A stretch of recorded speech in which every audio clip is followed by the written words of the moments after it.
नमस्कार। दृष्टि teaching exam channel पे आपका बहुत बहुत स्वागत है। हम लोगों की चर्चाएं जारी हैं, है ना। UGC net through 1000 plus PYQs, ठीक है। तो इसमें हम लोग जो क्वेश्चन वगैरह कर रहे हैं वही चीज़ें कंटिन्यू हैं। अब तक प्रश्नों का अगर हम लोग देखें तो यूनिट 1 से हम लोग 3 पेपर्स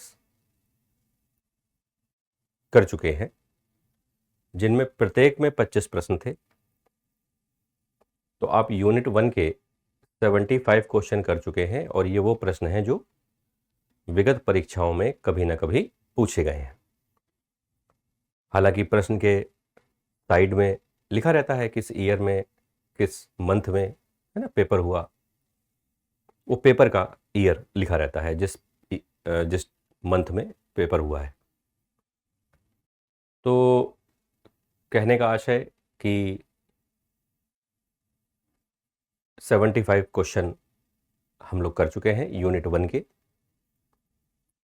यूनिट 1 का जो लास्ट पोर्शन है, यूनिट 1 का पेपर 4 या टेस्ट कह लो, जब ये कंप्लीट हो जाएगा आज, है ना, तो हम लोग के 100 प्रश्न कंप्लीट हो जाएंगे यूनिट 1 के। इसके बाद जो आपको कक्षा मिलेगी उसमें हम लोग यूनिट 2 का पहला टेस्ट शुरू कर देंगे। और इसी का ये लिखा हुआ है 1000, है ना। अब तक तो आप समझ ही गए होंगे अच्छे से। हर यूनिट से आपको 100 प्रश्नों की प्रैक्टिस कराई जाएगी और प्रश्नों के उत्तर के जो विवरण हैं वो विवरण इस संदर्भ में मायने रखेंगे कि आपको किस तरह से चीजों को देखना है, अर्थात पढ़ते समय किन किन बातों का ध्यान रखना है। क्योंकि जो भी स्थितियां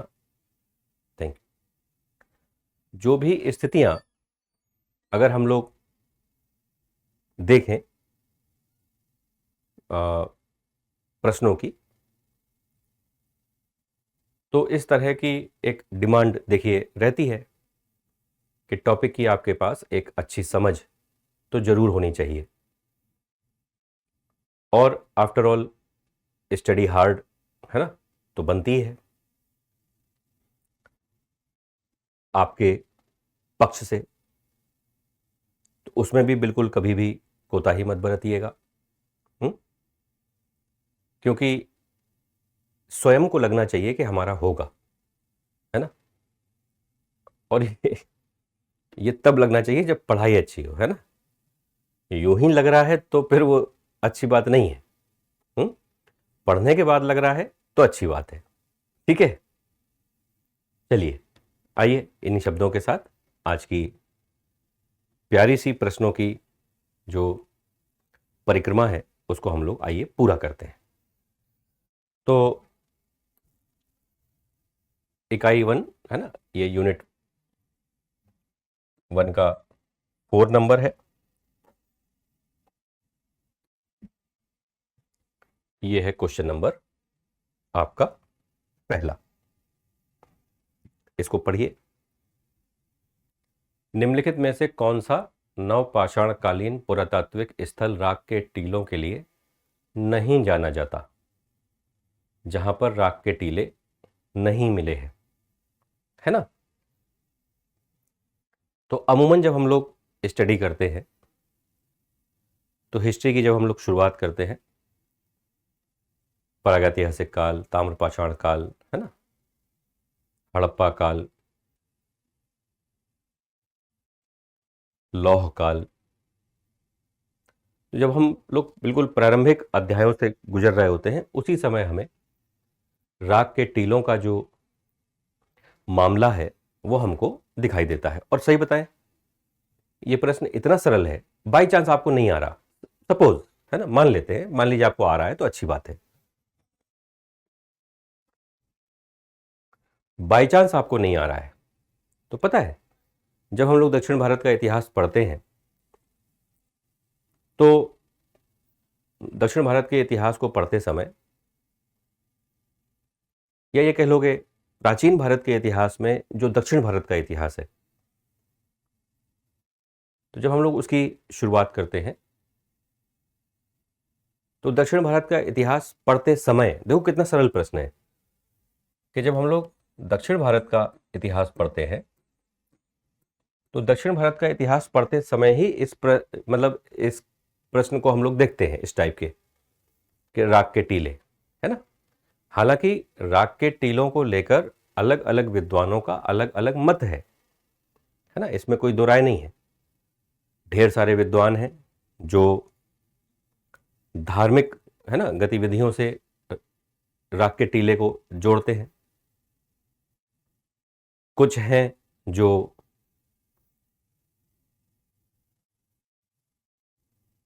मानवीय क्रियाकलापों,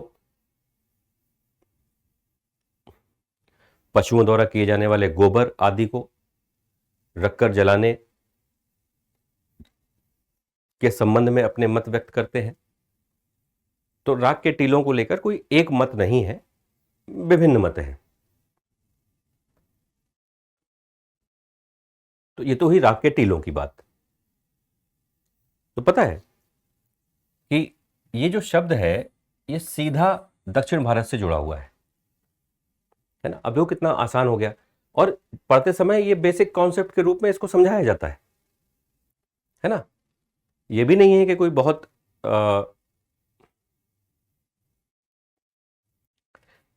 मतलब लीक से हट के मामला हो, है ना ना, एकदम नॉर्मल, ठीक है। तो अब आप देखो, उतनूर, पलवाय, कुपगल, ये सब दक्षिण भारत के स्थल हैं। बुरजा होम कहां का है? ये जम्मू कश्मीर है भाई। बुरजा होम और गुफ कराल जो जम्मू कश्मीर के क्षेत्र हैं, श्रीनगर के पास, पहलगाम के पास, तो ये अपने गर्तावास के लिए फेमस है। इनके बारे में हम लोग जब पढ़ते हैं, और अच्छा, इनके बारे में भी जब हम लोग पढ़ते हैं तो ये एक सामान्य सी जानकारी जो इन स्थलों से निकल के आती है, बुरजा होम, गुफ कराल से। हो सकता है अगली बार यहां पर गुफ कराल लिख के दे दे, है ना, तो कम से कम पहचान जाए।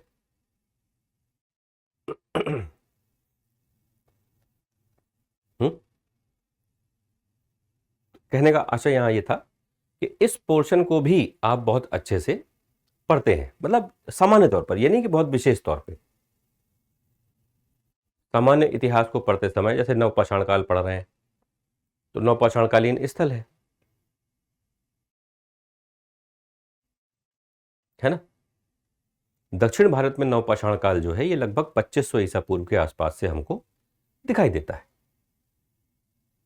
ना। ये सब सामान्य बातें हैं जो उस समय की जाती हैं। बुरजा होम, गुफ कराल से गर्तावास मिले हैं।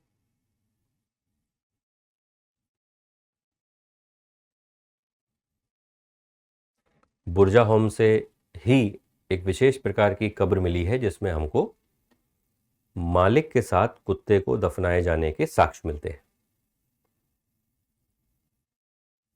यह भी एक महत्वपूर्ण इंफॉर्मेशन है, नहीं? तो चीजें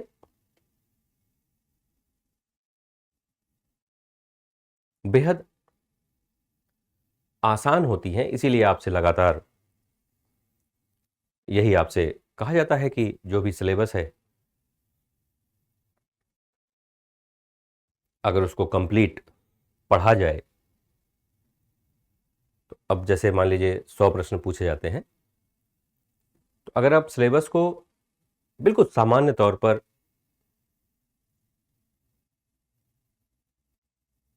कहीं भी डीप स्टडी ना करते हुए, एक एग्जाम्पल दे रहे हैं जो कि उचित है और सही है,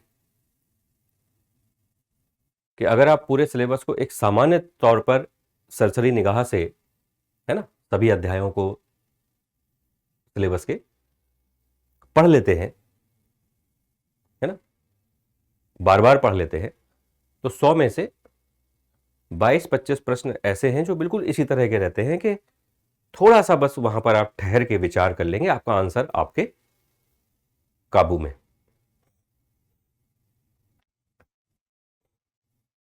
है ना, ये बात समझ में आई?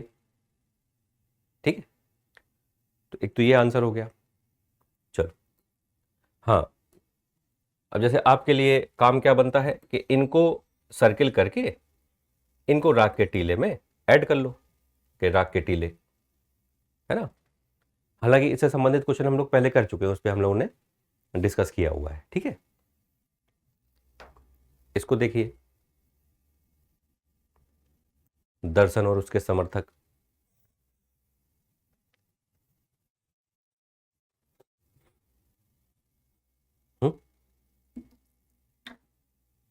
अब देखिए यहां पर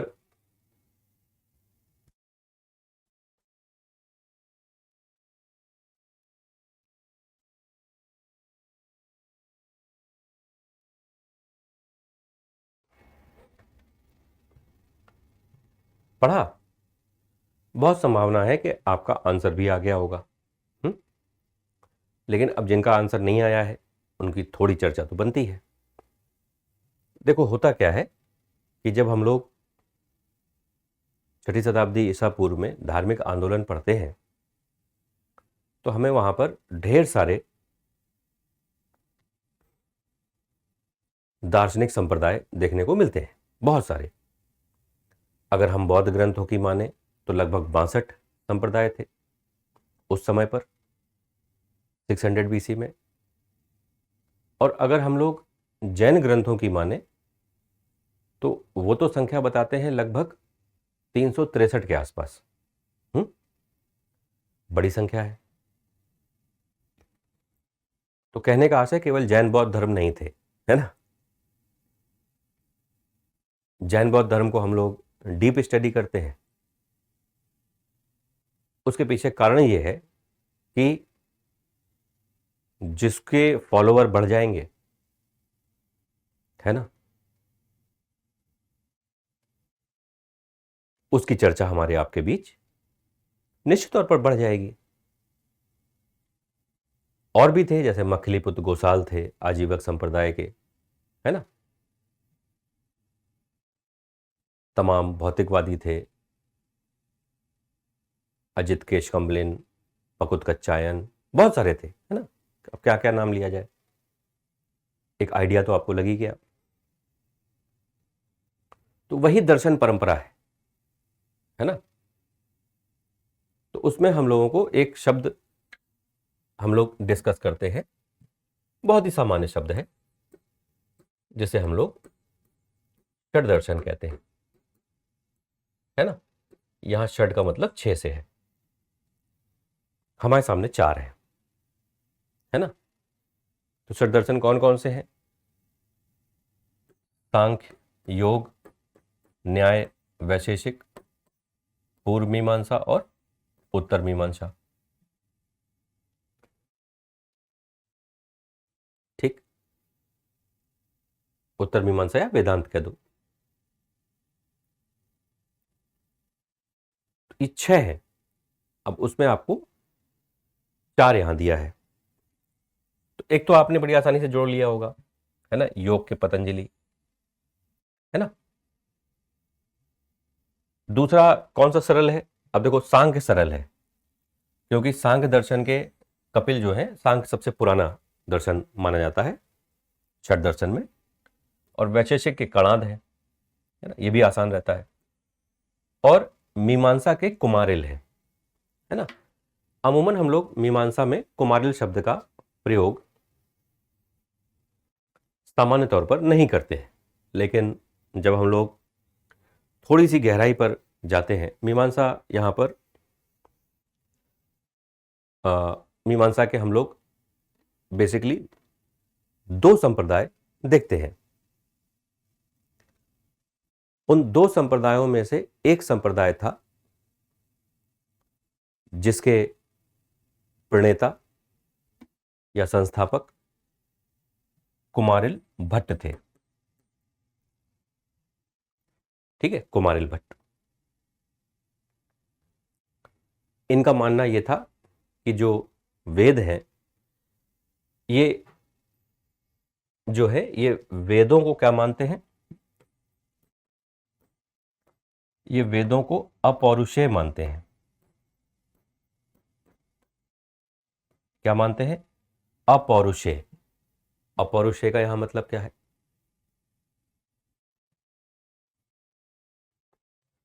अपौरुषेय का मतलब है पुरुषों का पुरुष, महापुरुष। पुरुषों का पुरुष, महापुरुष का मतलब क्या निकला? ईश्वर। बोलो हाँ या ना।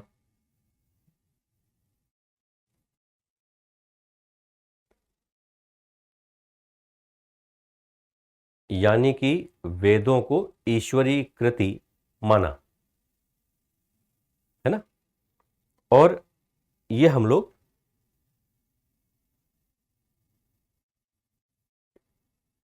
आज भी मानते हैं। वेदों के संदर्भ में हम लोग की मतलब धार्मिक जो अवधारणा है वो यही है कि वेद ईश्वरीय कृति है ना, ईश्वरीय देन है। तो ये है मामला। ठीक है, इनकी जो एक रचना हम लोग को मिलती है वो है मीमांसा श्लोक वर्तिका। ये इनकी रचना है ना, मीमांसा श्लोक वर्तिका। थोड़ा सा बस यही एक ऐसा है जो थोड़ा सा लीक से हटके था, बाकी तीन सामान्य है ना। कणाद है ना, परमाणु वाला मामला सामान्य तौर पर हम लोग पढ़ते समय इसको पढ़ते हैं। पतंजलि योग है ना, योग के माध्यम से परम तत्व की प्राप्ति। कपिल सांख्य दर्शन। सांख्य दर्शन को सांख्य दर्शन इसलिए कहते हैं क्योंकि उसमें संख्या का दर्शन है, क्योंकि उसमें 25 तत्वों को स्वीकार किया गया है। उनमें एक उनको जो बेस है उसका वो पुरुष और प्रकृति पर टिका हुआ है ना। पुरुष और प्रकृति के मिलने से चीजें बनती हैं, सांख्य का ऐसा मानना है। तो ये तो हम लोग मान लीजिए सामान्य तौर पर पढ़ते, थोड़ा सा विशेष है कुमारिल भट्ट का, है ना। और ये जो मीमांसा हम लोग डिस्कस कर रहे हैं है ना, ये पूर्व मीमांसा के संदर्भ में है, ये भी ध्यान रखो, है ना। उत्तर मीमांसा तो मान लीजिए फिर वेदांत हो गया। तो पूर्व मीमांसा है ना, इसकी दो प्रमुख संप्रदाय थे, तो उसमें एक संप्रदाय के संस्थापक के रूप में हमें कुमारिल भट्ट देखने को मिलते हैं।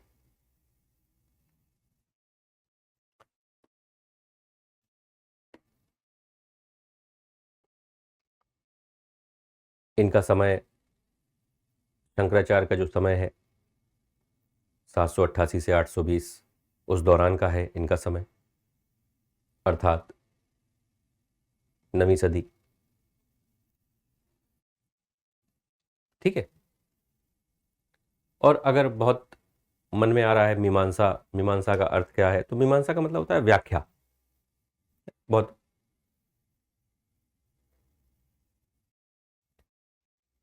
डिफिकल्ट ये भी नहीं है ना। और पूर्व मीमांसा से आशय है कि यज्ञीय अनुष्ठानों के माध्यम से वैदिक ग्रंथों की जो व्याख्या की जाती है इसी को मीमांसा कहते हैं, पूर्व मीमांसा कह लो। इतने से स्पष्ट हो गया होगा, है ना। तो एक नया सा शब्द हम लोग के बीच था, अब ये नया नहीं है ना। अच्छा, 4 यहां है, सांख्य योग, न्याय, वैशेषिक। अच्छा, न्याय नहीं है यहां पे। न्याय के कौन है? न्याय के गौतम है ना। पूर्व मीमांसा जैमिनी, उत्तर मीमांसा बादरायण। ठीक है, ये मान लीजिए आप लोग पढ़ते ही है ना, इसमें कोई ऐसा अननोन चीज़ें नहीं है ना। षट दर्शन तो मान लीजिए है ना इंपॉर्टेंट रहता ही है, प्रश्न तो बन ही सकता है नहीं। चलिए आगे बढ़ते हैं। अब देखो इसमें कथन कारणों को हमेशा थोड़ा समझ के पढ़ा करिए है ना। हड़प्पा सभ्यता का दक्षिण तुर्कमेनिस्तान के साथ गहरा व्यापारिक संबंध था। हड़प्पीय सामग्री अथवा हड़प्पा के प्रभाव से उत्पादित सामग्री किश उर निपुर आदि से प्राप्त हुई है ना। ये जो उर किश जो नगर दिए हुए हैं ये इराक है ना, वर्तमान इराक के क्षेत्र के ये नगर थे। अब दो चीजें इसने दे रखी हैं, एक दक्षिण तुर्कमेनिस्तान के साथ गहरा व्यापारिक संबंध था और केश और निपुर आदि से सामग्रियां प्राप्त हुई हैं है ना। तो आंसर इसका क्या हो जाएगा, ए आर दोनों सही है, लेकिन व्याख्या नहीं है क्योंकि एक दक्षिण तुर्कमेनिस्तान की बात कर रहा है, एक इराक की बात कर रहा है ना। अगर इसी के नगरों का उदाहरण यहां दे देता तो काम बन जाता, लेकिन एग्जाम्पल है ही नहीं। दक्षिण तुर्कमेनिस्तान से व्यापार होता था, इसमें कोई दिक्कत वाली बात नहीं है, लेकिन हड़प्पा स्थलों से जो हमको विदेश व्यापार के साक्ष्य जो हम लोग को मिलते हैं उसमें जो कह सकते हैं एक हम लोगों को फारस की मोहर मिली है, तो फारस क्षेत्र से व्यापार का एक मजबूत संकेत हम लोग को देखने को मिलता है, और एक मेसोपोटामिया यानी कि इराक है ना, वहां से हम लोगों को मोहर मिली है ना। तो मजबूत और गहरे व्यापार के संदर्भ में यहाँ के क्षेत्रों से जोड़कर स्टेटमेंट बनाया जा सकता है, ठीक है। तो अब इसमें वही बात है कि एक जैसे मान लीजिए हड़प्पा सभ्यता पढ़ रहे हैं तो कम से कम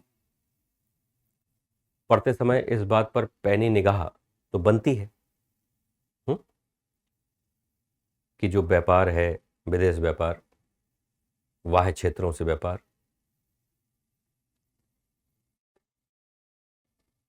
वो कहाँ हो रहा,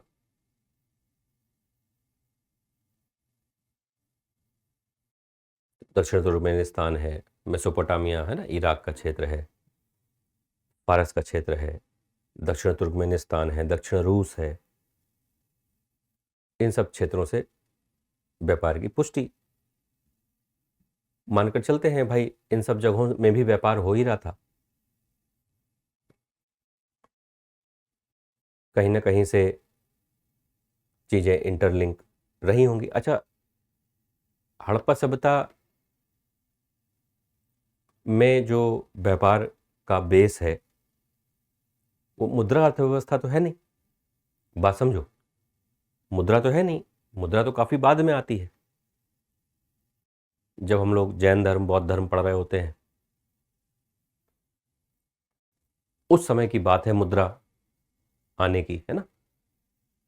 भारत में मुद्रा का जो चलन है वो 5वीं शताब्दी ईसा पूर्व में शुरू हुआ।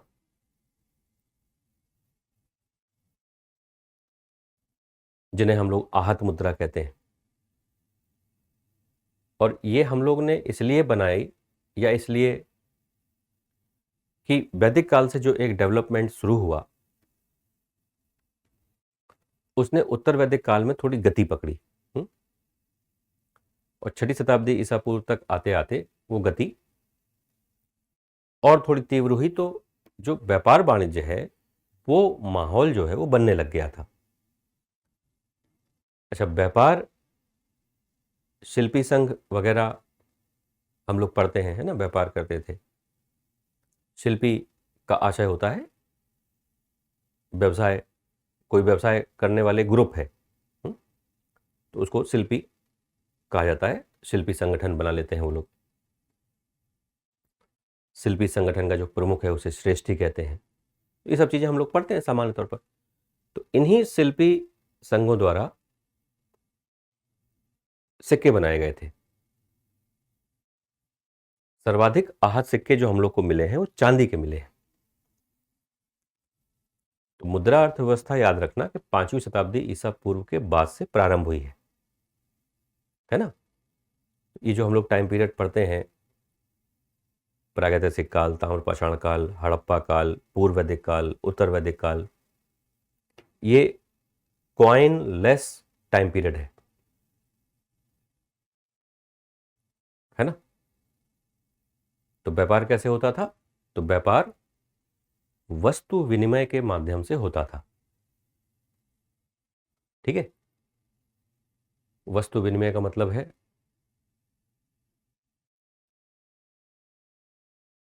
बार्टर सिस्टम, वस्तुएं देकर वस्तुएं लेना।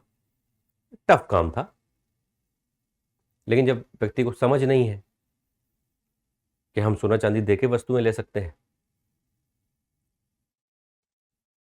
तो फिर जब ऑप्शन नहीं होता है तो व्यक्ति फिर उसे सहर्ष स्वीकार करता है। जैसे वर्तमान समय में हम लोगों को इस बात से कोई दिक्कत नहीं कि हम चुटकी बजाते हुए गायब नहीं हो रहे, ना हमें इस बात की कोई बहुत अंदर उलझन है ना, क्योंकि हमें नहीं लगता कि ऐसा हो पाएगा। आज के 10, 20, 50 साल, 100 साल बाद मान लो चुटकी बजाई और अमेरिका पहुंच गए, चुटकी बजाई यूरोप पहुंच गए। ऐसा समय भी आ सकता है, लेकिन वर्तमान समय में तो हम लोग कहेंगे नहीं नहीं ऐसा नहीं। जो व्यवस्था है उसी व्यवस्था से, अब जैसे मान लीजिए भारत से अमेरिका जाने में 18-20 घंटे 22 घंटे मान लो लग रहा है ना, तो अब लगने दो, तो सहर्ष हम लोग स्वीकार कर रहे हैं, आराम से यात्रा कर लेते हैं। नहीं, चिढ़ नहीं है कोई अंदर से, क्योंकि हम लोग फास्टेस्ट व्हीकल है ना, एरोप्लेन, उससे जाते हैं, और उससे ज़्यादा तेज की हम लोग क्या ही उम्मीद कर सकते हैं, है ना। 1000 किलोमीटर पर आवर के स्पीड से तो चलते ही है भाई। तो वही चीज़ है। तो मुद्रा नहीं है तो लोगों को समस्या नहीं है, क्योंकि वो देख रहे हैं कि क्या ऑप्शन हो सकता है ना। तो हड़प्पा वाले जो हैं वो भी बढ़िया है ना, अच्छे से आंतरिक और बाह्य व्यापार चल रहा। हाँ, बस एक समस्या जो आप भी अब तक समझ गए होंगे कि मुद्रा से चीजें थोड़ा सा स्पीडी हो जाएंगी, है ना, गतिमान हो जाएंगी, त्वरित हो जाएंगी। नहीं,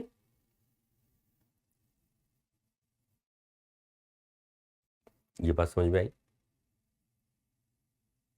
है ना। तो अब देखो कि हड़प्पा सभ्यता बाई चांस आप लोगों ने पढ़ रखा है ना। हमने पहले लेक्चर में आपको समझाया था कि PYQ का जो कोर्स है वो आप बिफोर प्रिपरेशन और आफ्टर प्रिपरेशन दोनों में आप कर सकते हैं, या प्रिपरेशन के दौरान जो जो अध्याय होते जाएं, यूनिट होते जाएं, उनके टेस्ट आप करते रहिए, सब ओके है। आपका माइंडसेट होना चाहिए कि हमारा पढ़ते समय माइंडसेट हो कि इस अध्याय से हमें क्या समझ लेनी है और फिर फैक्ट्स का कलेक्शन कैसे करना है। तो अब हड़प्पा में व्यापार को जब आप पढ़ेंगे, अब इस क्वेश्चन को देखने के बाद, या अभी आपने राग के टीले वाला प्रश्न किया या षट दर्शन वाला प्रश्न किया, है ना, तो अब आप खुद ही इस बात को महसूस करेंगे कि चैप्टर्स से पूछे जाने वाले प्रश्नों की एक सामान्य समझ आपको बन जाएगी। इसलिए ये सब चीज़ें बहुत ज़रूरी है ना। चलिए आगे बढ़ते हैं।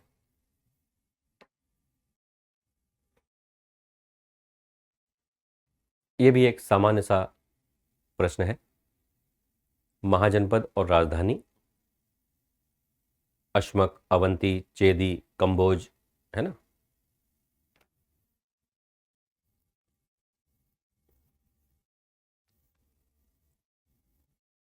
है ना, सामान्य सा है, अगर पढ़ रखा है तो आपके लिए बिल्कुल। हाँ, आप लोग एक शब्द प्रयोग करते हैं ना, हलवा क्वेश्चन, है ना, वैसे ही है। तो अश्मक की हो गई पोटन, इसमें पोटली लिखा हुआ है ना? पोटली, पोटन, है ना। लिखने में तो कुछ भी लिख दें, है ना।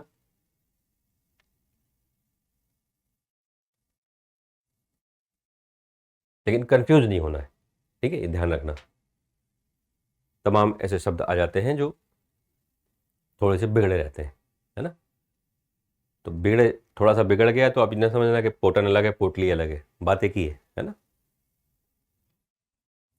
अवंती की महिष्मति, चेदी की शुक्तिमती और कंबोज की हाटक, है ना। इसकी जगह ये राजपुर भी दे सकता था, राजपुर या हाटक।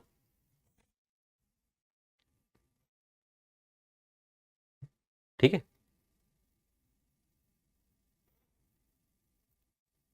अब यहां पर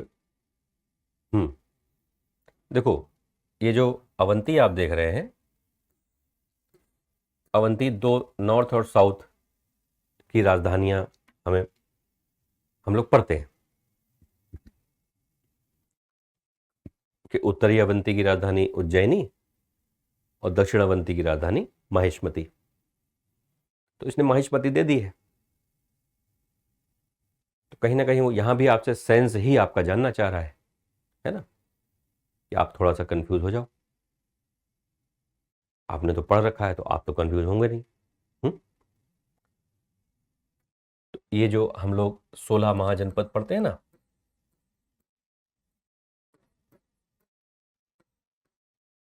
वहां से ये प्रश्न पूछा गया है।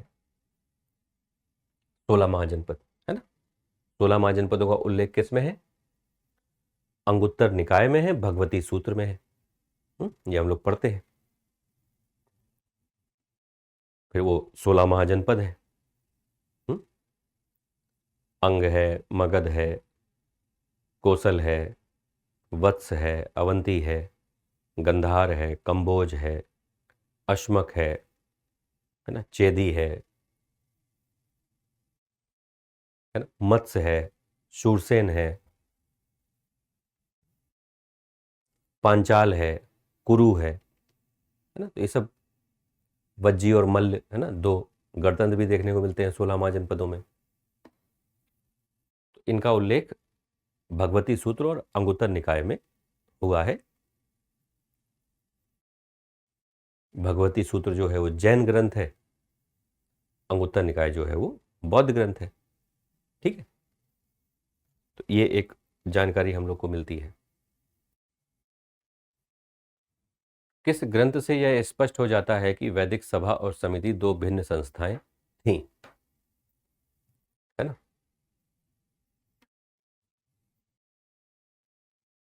ठीक है, ऐत्रेय ब्राह्मण, अथर्ववेद, शतपथ ब्राह्मण, यजुर्वेद, है ना। अच्छा, इसको जब हम लोग देखते हैं,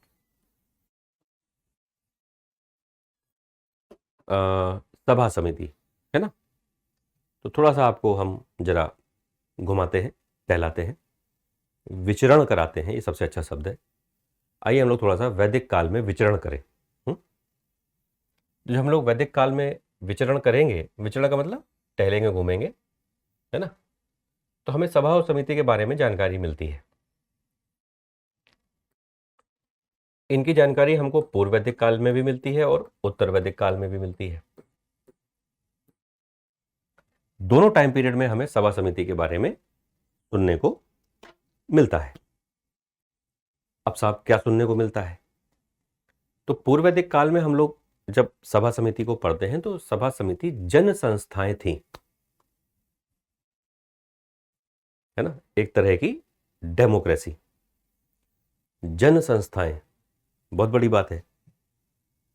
और इन जन संस्थाओं में महिलाएं भी पार्टिसिपेट करती थीं, और बेहतरीन बात है ना। लेकिन ये बेहतरीन मामला जो है इसी टाइम पीरियड का है, पूर्व वैदिक काल का। पूर्व वैदिक काल कई मायनों में जो वर्तमान लोकतांत्रिक व्यवस्था से हम लोग रूबरू रहते हैं,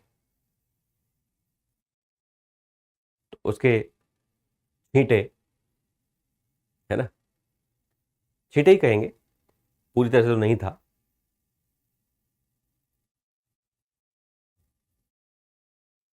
क्योंकि शूद्रों की एंट्री नहीं है ना, कई रीजन है। जो एकदम ही सामान्य लोग हैं उनकी एंट्री नहीं है ना, कुछ विशेष है ना लोगों की एंट्री है। खैर, वो एक अलग चर्चा का विषय है। यहाँ जो मुख्य बात है वो ये कि जन संस्थाएं हैं कुल मिला के, और पूर्व वैदिक काल में इन जन संस्थाओं के संदर्भ में हम लोग क्या पढ़ते हैं? हम लोग पढ़ते हैं कि ये जन संस्थाएं राजा पर नियंत्रण रखती थी, है ना। क्योंकि पूर्व वैदिक काल में बहुत सारे कबीले थे, बहुत सारे कबीलों में हर कबीले का अपना अपना राजा होता था। तो जो कबीले की संस्थाएं होती थी, जन संस्थाएं, सभा समिति, चूंकि ये जन संस्थाएं थीं, तो कुछ ऐसे भी कबीले थे जहां पर हमें इस बात का आभास मिलता है कि ये राजा पर नियंत्रण रख रही हैं। राजा पर नियंत्रण का मतलब यहां इस बात से है कि राजा पर कंट्रोल, क्योंकि राजा से यह अपेक्षा की जा रही है वो कबीले की रक्षा करे, है ना। और कबीले के लिए सबसे महत्वपूर्ण जो वस्तु हम लोग कह सकते हैं महत्वपूर्ण, है ना, वो कोई धातु, सोना चांदी ना होकर पशु थे। क्योंकि पूर्व वैदिक काल में जब हम लोग आर्थिक दशा को पढ़ते हैं तो हम वहां ये जानते हैं कि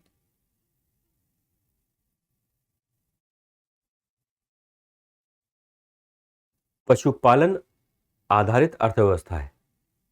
बात समझो, पास्टोरल सोसाइटी है, पशुचारण समाज है, पशु आधारित अर्थव्यवस्था है।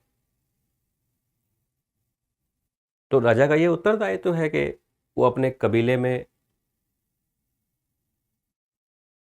पशुओं की संख्या में वृद्धि करे। अरे ना वृद्धि करे तो कम से कम जितनी है उतनी तो बनी रहने दे। ऐसा ना हो कि कोई अन्य कबीले वाला आकर हमारे पशु ले जाए। तो ये भी एक समस्या का विषय, बड़ी समस्या का विषय हम लोग कह सकते हैं।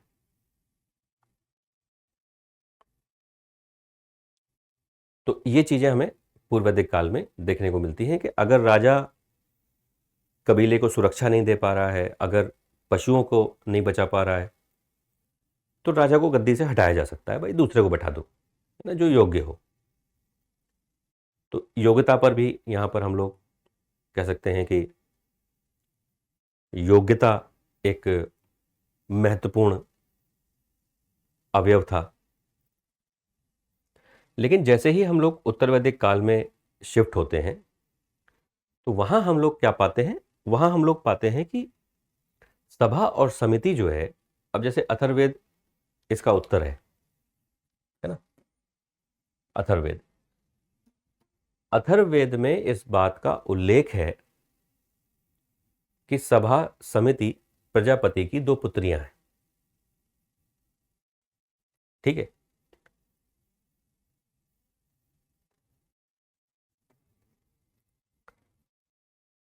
अब प्रजापति देवता है, यही आगे चल के ब्रह्मा हो जाएंगे, क्योंकि ये सृजन के देवता है ना। तो सभा समिति उत्तर वैदिक काल में प्रजापति की दो पुत्रियां कह दिया गया। और अब सभा समिति जो है वो कहीं ना कहीं जो टॉप क्लास है, एलिट क्लास, बिल्कुल अभिजात वर्ग, है ना, जिनकी संख्या सबसे कम होती है ना।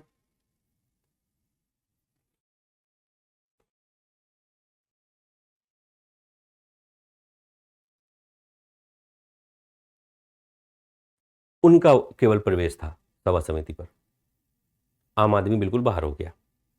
ठीक है, तो ये थोड़ा सा ध्यान रखिए, है ना। वैदिक काल में थोड़ा टहले, है ना। चलिए आगे बढ़ते हैं। अब ये देखिए,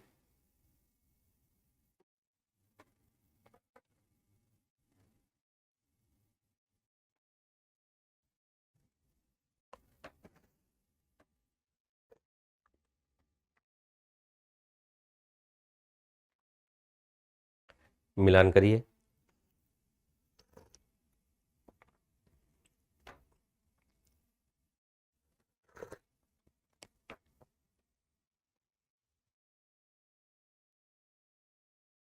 करिए।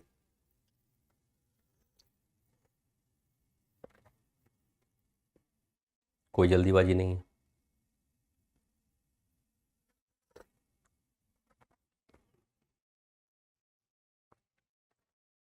किया।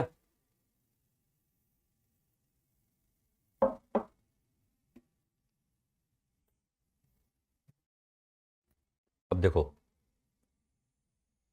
तो 3 1 4, ठीक है।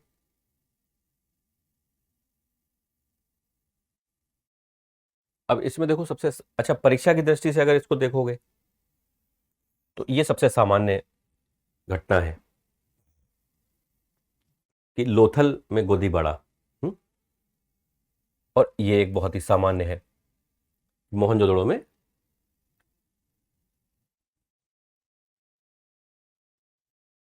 बृहद अन्नागार मिला है ना। सबसे बड़ी इमारत के रूप में हम लोग कह सकते हैं। अब ए बी आपका क्लियर है, तो 2 3 देखो यहां क्लियर हो गया, आपके पास आंसर आ गया। तो परीक्षा में मैचिंग के प्रश्नों को सबसे पहले ऐसे ही किया करो। ये हम आपको परीक्षा में, यहां तो मान लो हम लोग चर्चाएं करते ही हैं, है ना, ज्यादा चर्चा कर लेते हैं, लेकिन यहां पर इस बात का विशेष ध्यान रखिए कि परीक्षा के दिन जब आप चीजें सॉल्व कर रहे होते हैं तो इनको आप इसी तरह से सॉल्व करेंगे।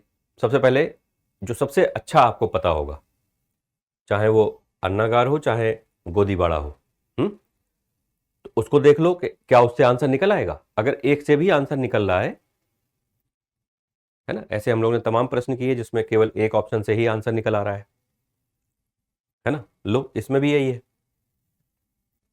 ना, A2 से आंसर निकल आ रहा है या B3 से आंसर निकल आ रहा है, समस्या है ही नहीं। ठीक है। अब तीसरी महत्वपूर्ण बात कि जब आप इन चीजों को, जैसे आपने ये प्रश्न देखा है ना, तो ये प्रश्न कहां से पूछा गया है, किस चैप्टर से, तो हड़प्पन कल्चर से, है ना, ये हड़प्पन सिविलाइजेशन से। अब जरा समझना ध्यान से कि हड़प्पन सिविलाइजेशन में जो ये प्रश्न पूछा गया है उसका एरिया क्या है। तो प्रश्न का जो एरिया है वो फैक्चुअल, कि आपको स्थलों के बारे में जानकारी है कि नहीं, कहां से क्या मिला। अब जैसे मान लो यहां दे देता जुते हुए खेत के साक्ष्य कालीबंगा से मिले, अलंकृत फर्श कालीबंगा से मिला, है ना, श्रमिक आवास, है ना, हड़प्पा मोहनजोदारो, है ना, कोई भी स्थल दे देगा या मान लो चीजें देगा तो फिर वो उस हिसाब से स्थल देगा। सॉरी, इस बात का पढ़ते समय विशेष ध्यान रखना है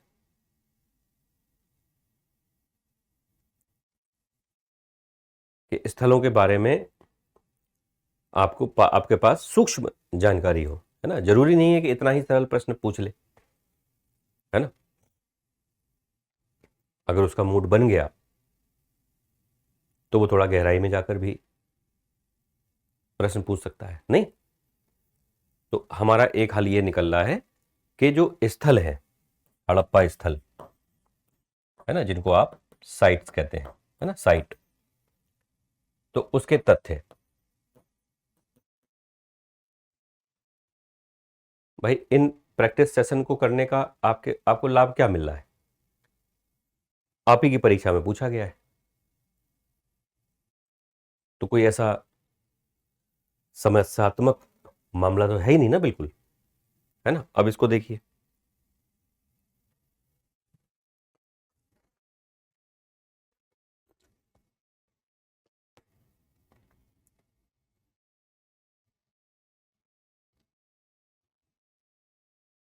हड़प्पा सभ्यता की अधिकांश मोहरें निम्नलिखित से बनी हुई हैं।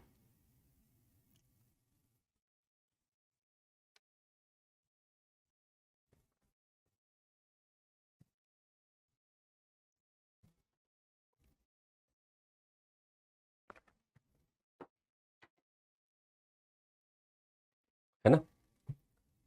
आंसर क्या हो जाएगा? तेलखड़ी,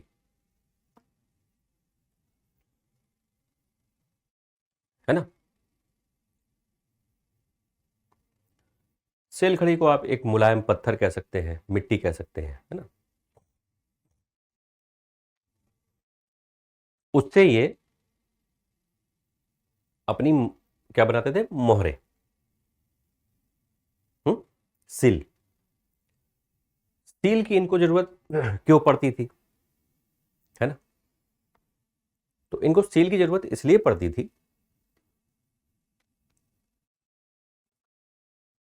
इसको आप ऐसे समझो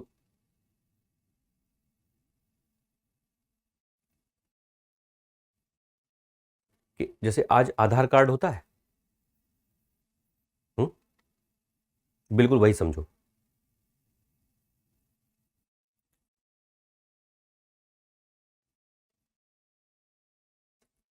पहचान,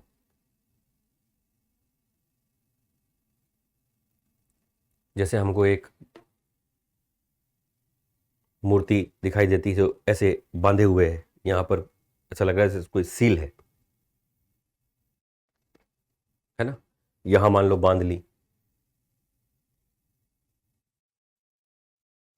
तो कहीं भी जा रहे अपनी आईडी दिखा दी, यहां से आए, तो क्षेत्रों की अपनी अपनी आईडी होती होंगी, क्योंकि आंतरिक और बाह्य व्यापार भी चल रहा, व्यापार वस्तुओं से हो रहा, तो अगर कालीबंगा वाले अपनी वस्तुएं भेज रहे हैं तो उनके उसके बदले में उन्हें वस्तुएं चाहिए भी, है ना?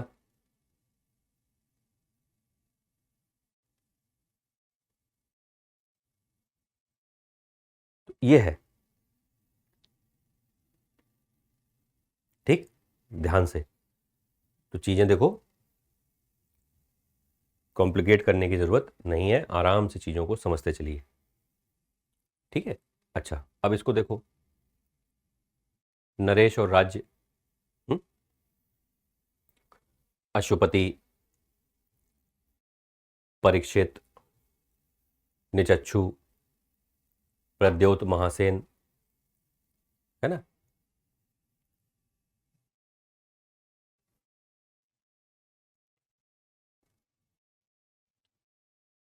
अब देखो,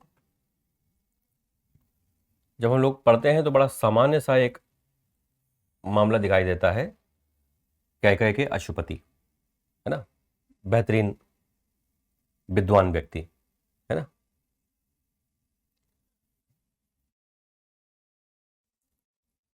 परीक्षित कुरु, ठीक है, निचच्छू वत्सभूमि, है ना, जो प्रयागराज है वर्तमान समय में, और प्रद्योत महासेन अवंती।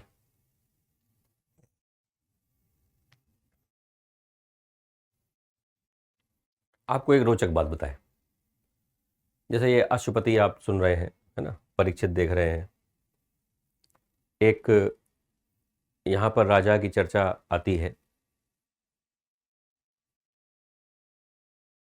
अजाशत्रु, है ना। तो कुछ राज्य ऐसे थे जैसे विदेह, कैकय।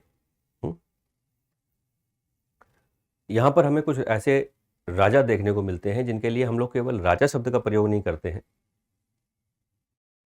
दार्शनिक राजा शब्द का प्रयोग करते हैं। आप पूछो क्यों?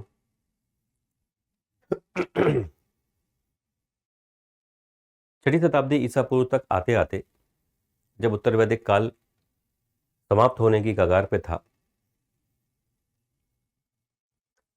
तो हमें वहां पर वर्णों में द्वंद्व दिखाई देता है। ब्राह्मण और क्षत्रियों के बीच द्वंद्व हमें दिखाई देता है। वैश्य और शूद्रों के बीच भी हो सकता है द्वंद्व रहा हो, लेकिन वैश्य और शूद्रों के बीच यदि द्वंद्व हुआ है तो उसकी जानकारी हम लोग के पास नहीं है ना, सीधी बात। हम लोग के पास कोई सोर्स नहीं है जो इस बात की ओर इशारा करता हो कि वैश्य और शूद्रों में द्वंद्व था। ऐसा भी हो सकता है कि द्वंद्व नहीं था इसलिए हम लोग को नहीं पता, और इसलिए भी हो सकता है कि हमको नहीं पता क्योंकि द्वंद्व हुआ लेकिन हमारे पास उसके साक्ष्य नहीं है। तो हम वैश्य और शूद्रों के बारे में तो मजबूती से तो देखो कुछ नहीं कह सकते, ठीक है। हाँ,